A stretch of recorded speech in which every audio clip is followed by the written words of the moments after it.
അടുത്ത വർഷം മാർച്ചോടെ രാജ്യത്ത് നിന്ന് മാവോയിസത്തെ തുടച്ചു നീക്കുമെന്ന് ആവർത്തിച്ച് കേന്ദ്ര ആഭ്യന്തരമന്ത്രി അമിത്ഷാ.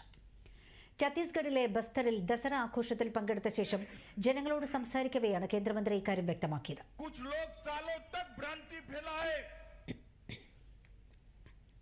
नक्सलवाद का जन्म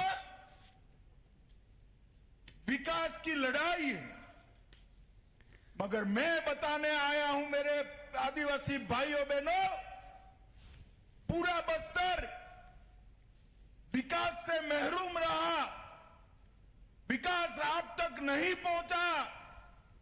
इसका मूल कारण ये नक्सलवाद है।